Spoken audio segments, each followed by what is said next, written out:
السلام علیکم ورحمۃ اللہ وبرکاتہ۔ اعوذ باللہ من الشیطان الرجیم، بسم اللہ الرحمن الرحیم۔ الحمد للہ رب العالمین الرحمن الرحیم مالک یوم الدین، ایاک نعبد و ایاک نستعین، اہدنا الصراط المستقیم اہدنا الصراط المستقیم اہدنا الصراط المستقیم صراط الذین انعمت علیہم غیر المغضوب علیہم ولا الضالین آمین۔ اللہم صلی وسلم علی نبینا محمد صلی اللہ علیہ وآلہ وسلم۔ سورہ ہود سورت کا نمبر 11 ہے اور پارہ کا نمبر 12 ہے، 12 ہے۔ آیت نمبر 16 تک الحمدللہ ہم نے لاسٹ ٹائم کمپلیٹ کیا تھا۔ آیت نمبر 17 سے شروع کرتے ہیں۔ اللہ سبحانہ وتعالیٰ کیا ارشاد فرما رہے ہیں؟ بسم اللہ الرحمن الرحیم۔ افمن کان علی بینۃ من ربہ ویتلوہ شاہد منہ من قبلہ کتاب موسیٰ اماما ورحمہ۔ اللہ کہہ رہا ہے، کیا وہ شخص جو اپنے پروردگار کی طرف سے واضح دلیل پر ہو، پھر اسی پروردگار کی طرف سے ایک شاہد وہی کتاب پڑھ کر سنائے، اور وہی بات اس سے پہلے موسیٰ علیہ السلام کی کتاب یعنی تورات میں بھی موجود ہے، جو لوگوں کے لیے سراسر رہنما ہے اور رحمت ہے، کیا اس میں شک کیا جا سکتا ہے؟ اولئک یؤمنون بہ، ایسے لوگ جو اس پر ایمان لاتے ہیں، جو ایمان لے آئے وہ تو ہو گئے ایمان والے مومن۔ ومن یکفر بہ، اور جس نے اس کتاب پر آنے والے نبی کا انکار کیا، من الاحزاب، لوگوں میں سے، گروپس میں سے، فالنار موعدہ، ایسے لوگوں کے لیے جہنم ان کا وعدہ ہے۔ فلا تکو فی مریۃ منہ، اے نبی ان کے بارے میں شک میں مبتلا نہ ہونا، انہ الحق من ربک، یہ کتاب سچی ہے آپ کے رب کی طرف سے، ولکن اکثر الناس لا یؤمنون، اکثر لوگ اس پر ایمان نہیں لاتے۔ یہ کتاب اللہ نے واضح لوگوں کی رحمت کے لیے اور لوگوں کے لیے رہنما بنا کر بھیجی ہے، ہدایت کے لیے بھیجی ہے۔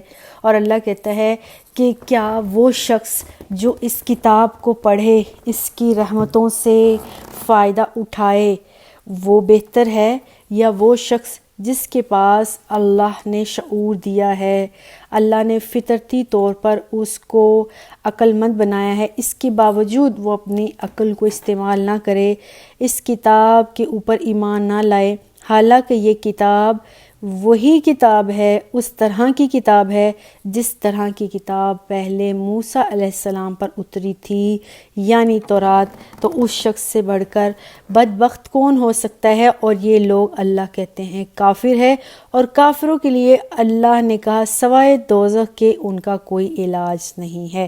سورہ الاعراف کی آیت نمبر 172 اور 173 میں ہم نے یہ بات پڑھ لی تھی کہ بھلا وہ شخص سے کیا مراد ہے؟ تو بھلا وہ شخص سے مراد یہاں پر محمد صلی اللہ علیہ وآلہ وسلم ہے، اللہ کی نبی کی ذات ہے۔ اللہ کہہ رہے ہیں اللہ کا نبی تمہارے اوپر کتاب لے کر آیا ہے واضح طور پر، اور اللہ کے نبی کے اوپر جو کتاب لے کر آیا ہے، پہنچانے والا ہے، وہ ہے جبرائیل، اور یہ دونوں کوئی معمولی انسان نہیں ہیں۔ جبرائیل تمام فرشتوں کے سردار ہیں، اور محمد عربی صلی اللہ علیہ وسلم تمام انبیاء کے سردار ہیں۔ ایک ذی شعور انسان بھلا کیوں کر اپنے خالق و مالک سے منہ پھیرے گا؟ کیوں وہ اپنے رب کو چھوڑ کے معبودان باطل کی طرف جائے گا؟ کیوں نہیں وہ معبود برحق کو مانے گا؟ جبکہ اللہ نے انسان کو شعور دیا ہے، اس کی نیچر میں، اس کی فطرت میں یہ بات ڈال دی ہے۔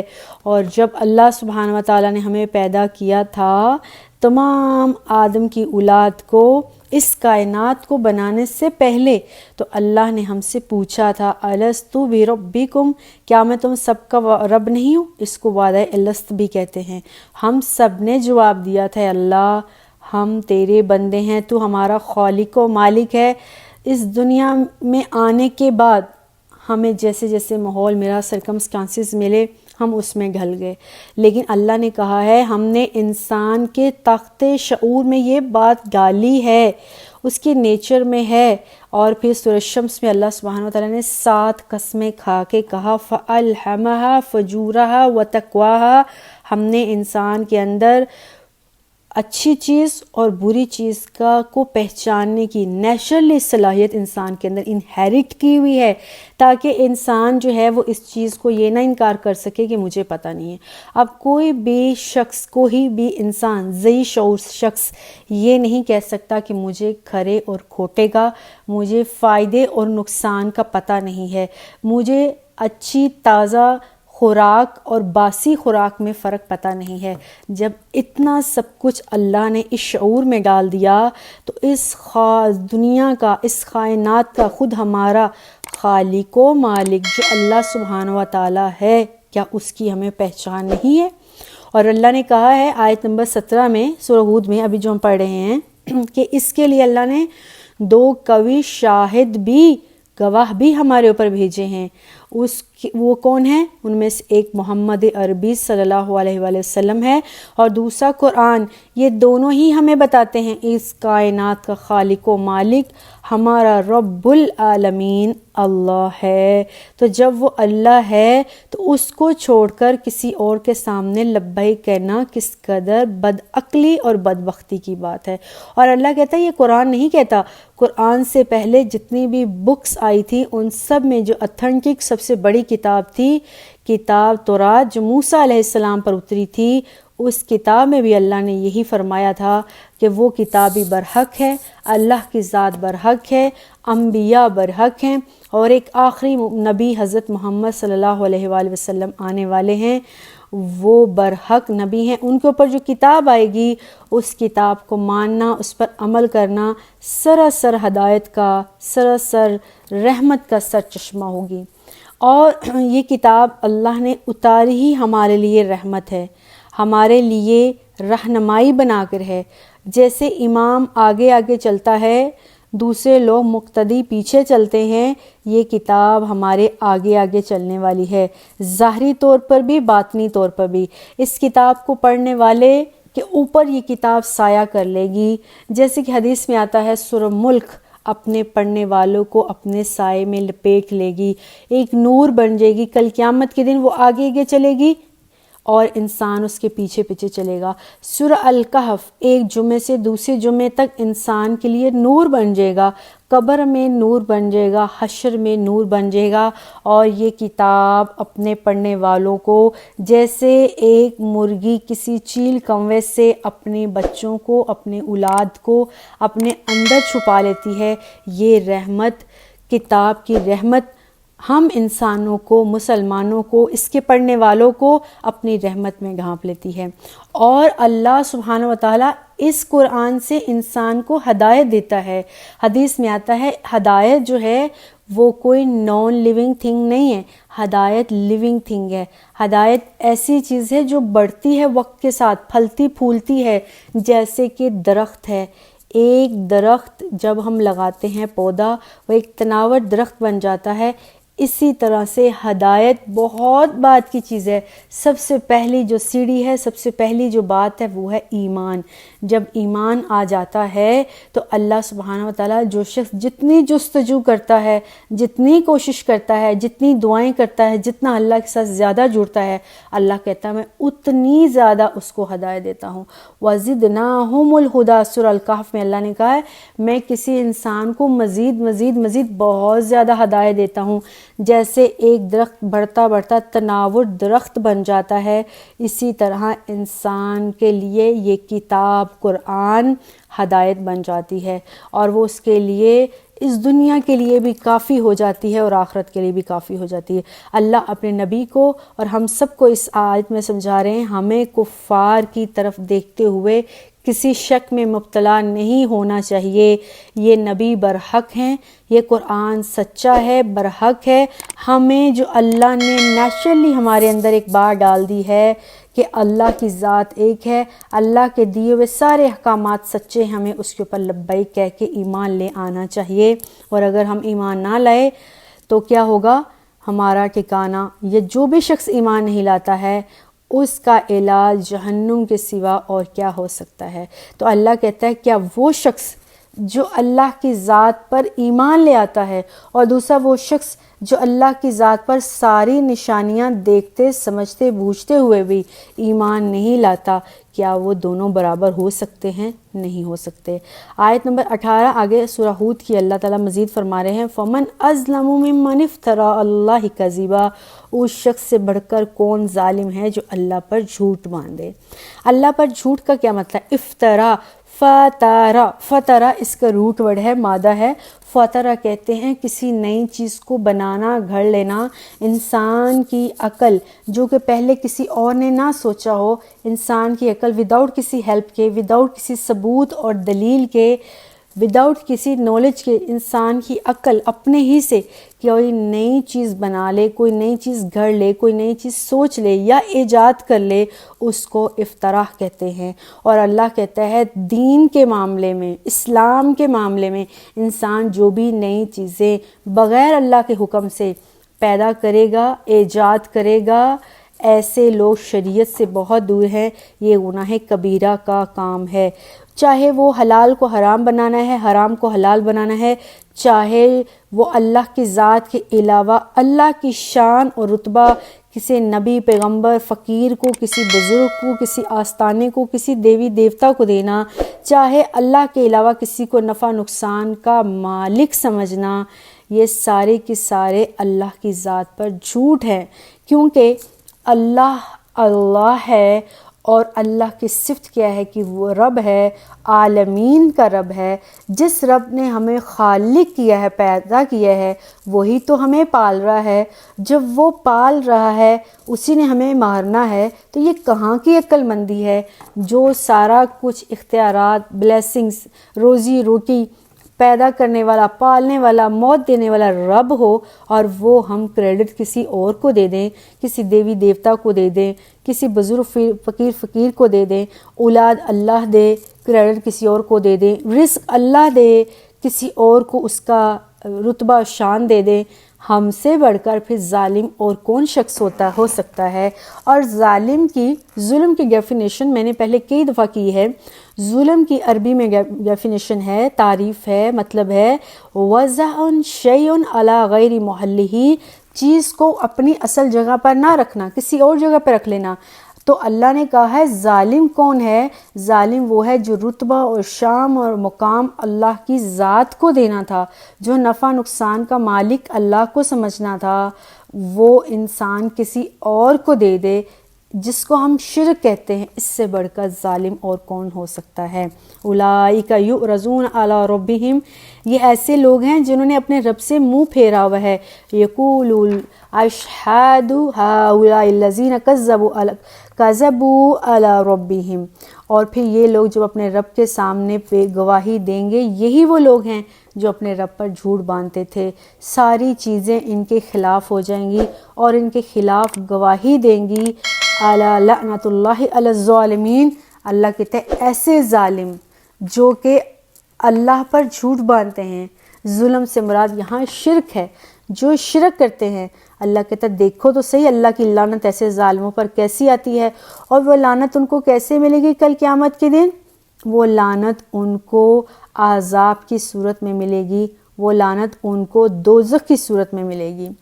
اور اللہ سبحانہ و تعالیٰ یہاں کہہ رہے ہیں ان کا ایک ایک پور، جیسے سورہ یاسین میں کہا ہمارے زبان چھوڑ کر ہمارے ہاتھ پاؤں ایک ایک پور ان کے خلاف گواہی دے رہے تھے، خلاف گواہی دیں گے کل قیامت کے دن کہ جس رب کا تو نے کھایا، اس رب سے تیرا وجود پلا، اس کے خلاف گرایا، اس کے خلاف تو نے گواہی دی، اس کے خلاف کسی اور کو اپنا مالک و خالق و رزاق سمجھا، اللہ کو اس بات پر بہت غصہ آئے گا، اور اللہ ایسے شخص پر لعنت پھٹکار ڈالے گا، اور پھٹکار ڈالنے کے بعد ان کا ٹھکانہ جہنم کے سوا اور کوئی بھی نہیں ہوگا۔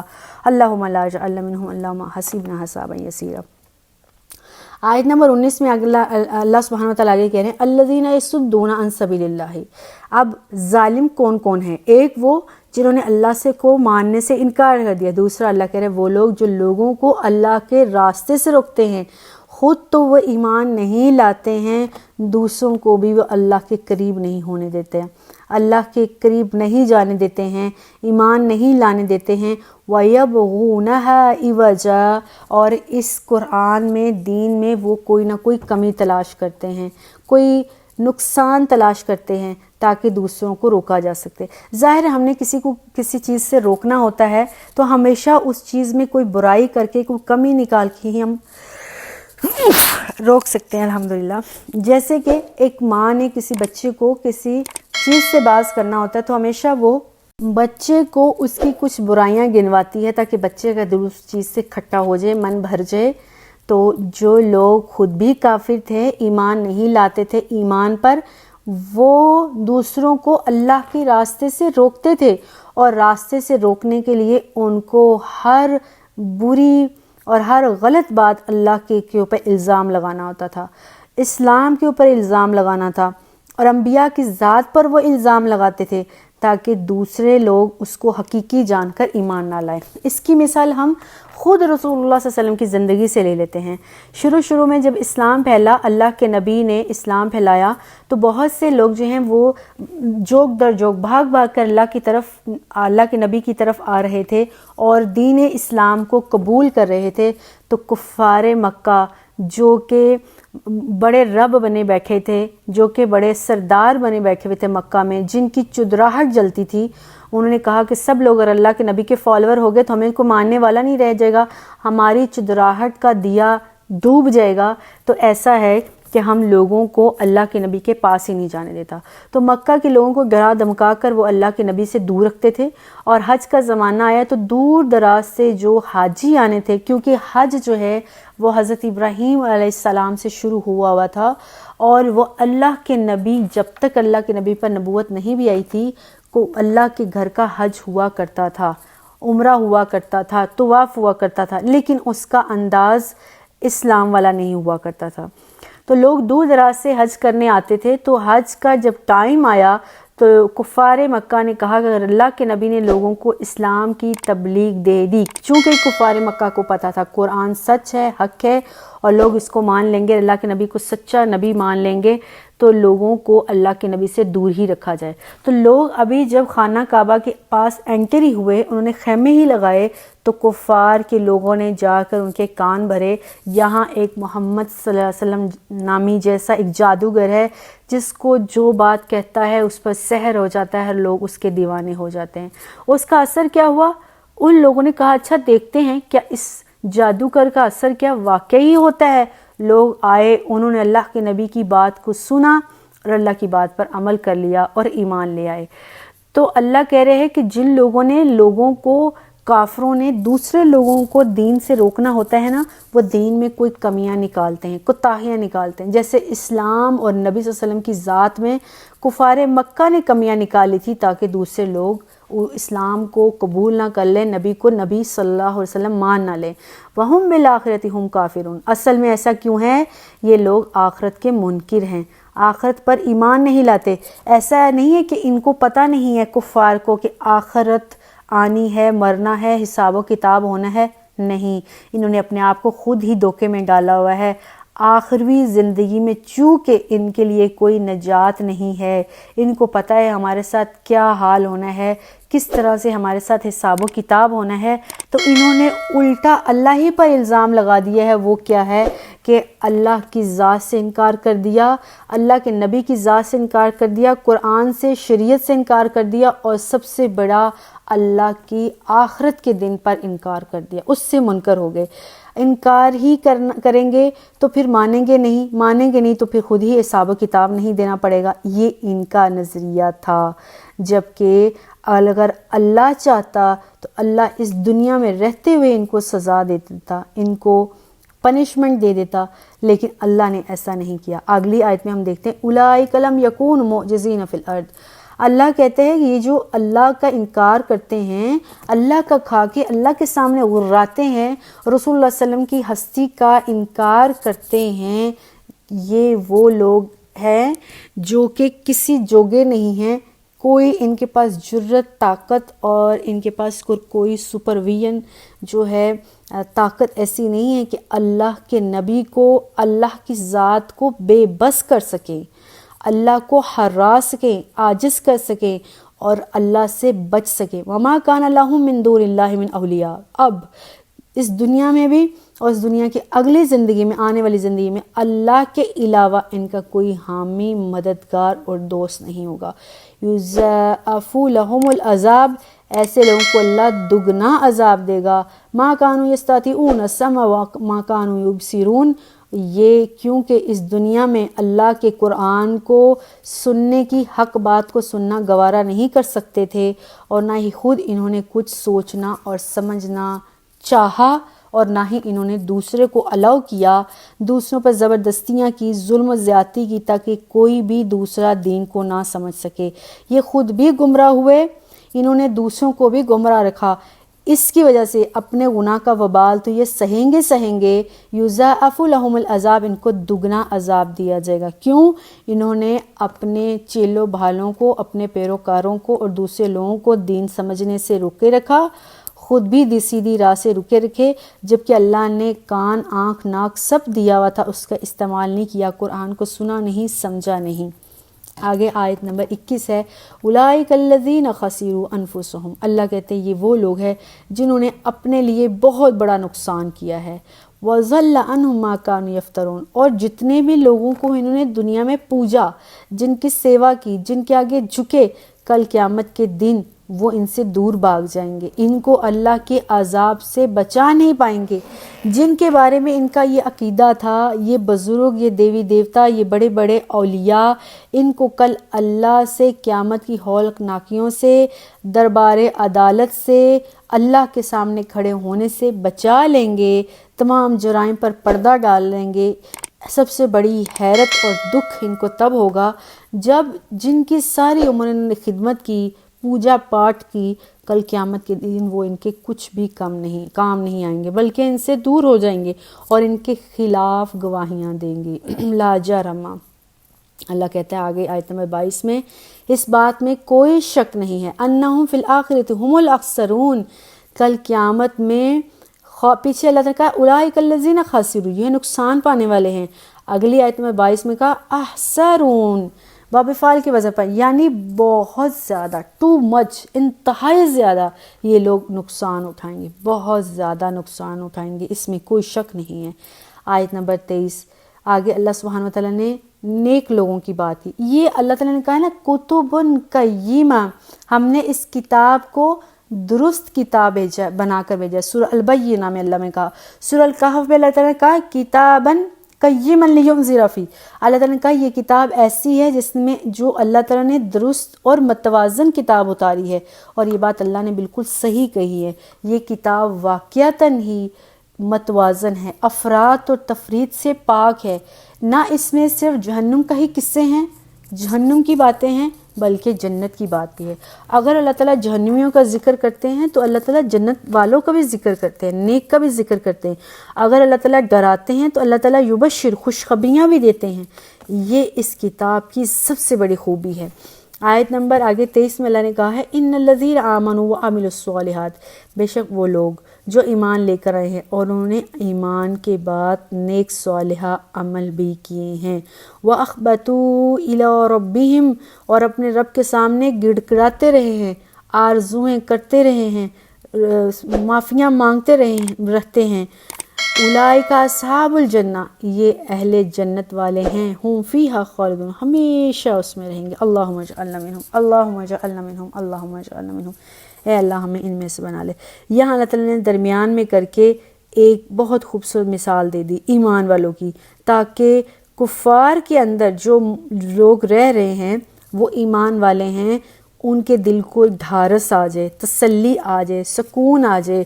اور پھر اللہ تعالیٰ نے یہاں واضح فرق کیا ہے بینا اور نابینا کا، عقل مند کا اور بے عقل کا، آنکھیں رکھنے والے کا اور اندھے کا، مومن کا اور کافر کا، ایک تقابل دیا ہے، ایک کمپیریزن دیا ہے، دونوں فریق کون ان میں سے مومن ہے، کون ان میں سے سیدھے راستے پر ہے؟ تو اللہ نے بتا دی ہے فریقین میں سے۔ آگے ہم دیکھتے ہیں آیت نمبر اگلی جو 23-24 ہے، مثل الفریقین کالاعمی والاصم والبصیر والسمیع هل یستویان مثلا۔ اللہ کہتے ہیں ان دونوں فریقوں کی مثال ایسی جیسے ایک اندھا بہرا ہے، دوسرا دیکھنے والا ہے اور سننے والا ہے، کہ یہ دونوں برابر ہو سکتے ہیں؟ افلا تذکرون، کیا تم نے کبھی اس طرح کی سوچ سمجھ اور گہری سوچ میں گہری بصیرت، گہری انڈرسٹینڈنگ شو نہیں کی؟ اللہ تعالیٰ ہم انسانوں سے پوچھ رہے، کفار مکہ سے پوچھ رہے کہ اللہ نے ایک طرف وہ لوگ جو ایمان والے ہیں، جو ایمان لے کر آئے، لوگوں کی سختیاں سہنے کے باوجود انہوں نے اپنے ایمان پر قائم رہے، وہ پریکٹیکلی عامل الصالحات بھی کرتے رہے، وہ اللہ کے سامنے گڑ گڑاتے رہے، آرزویں کرتے رہے، اور دوسری طرف وہ لوگ جو اپنی منمانیاں کرتے رہے، وہی الہی کا انکار کرتے رہے ہیں، جو ان کے من میں آیا وہی کرتے رہے، اندھوں کی طرح جو ان کو ٹٹولتے رہے، جو راستہ سمجھ میں آیا اس طرف چلے گئے، بہرے بن کے زندگی گزاری، اللہ کے نبی کی آواز پر کان نہیں دھرے، سننا نہیں چاہا، اندھے بن کے جو جہاں ہاتھ رکھا لگا ٹٹولتے ٹٹولتے جو راستہ سمجھ میں آیا اس راستے پر گمراہی پر چل پڑے۔ اور اللہ کہہ رہا ہے کیا، اور پھر جب اللہ کے نبی نے کوئی بات کہی تو اس پر کان نہیں دھرا، بہرے بن گئے۔ اب اللہ پوچھ رہا ہے آنکھوں والے اور اندھے، آنکھوں والے یعنی مومن، اندھے یعنی کافر، اللہ کے نبی کی بات پر عمل نہ کرتے ہوئے، اللہ کی طرف اللہ کی قدرت کی نشانیوں پر نظر نہ دہراتے ہوئے، اللہ کہہ رہا ہے بھلا بتاؤ تو صحیح، کیا یہ برابر ہو سکتے ہیں؟ پھر اللہ تعالیٰ کہہ رہا ہے وہ شخص جو بہرا ہے اور ایک وہ شخص جو بینا ہے، دیکھنے والا ہے، سننے والا ہے، اللہ تعالیٰ نے کیا دونوں برابر بنائے؟ دنیاوی نظر سے بھی دیکھے تو دونوں برابر نہیں ہیں۔ پھر اللہ تعالیٰ کہہ رہا ہے وہ شخص جو اللہ کی بات کو دھیان سے دیکھتا ہے، اس کو انڈرسٹینڈ کرتا ہے، اور ایک وہ شخص جو دیکھ ہی نہیں سکتا، کیا دونوں برابر ہو سکتے ہیں؟ نہیں ہو سکتے ہیں۔ اب اللہ تعالیٰ نے یہاں مومنین اور کافروں دونوں کی مثال دی ہے، جب یہ دونوں برابر نہیں ہو سکتے دنیا میں رہتے ہوئے تو آخرت میں یہ کیسے برابر ہو سکتے؟ اللہم لا اجعلنا منہم، اللہ سے دعا ہے اللہ میں ایمان پر ثابت قدم رکھے، کفر و شرک سے باز رکھے، آمین۔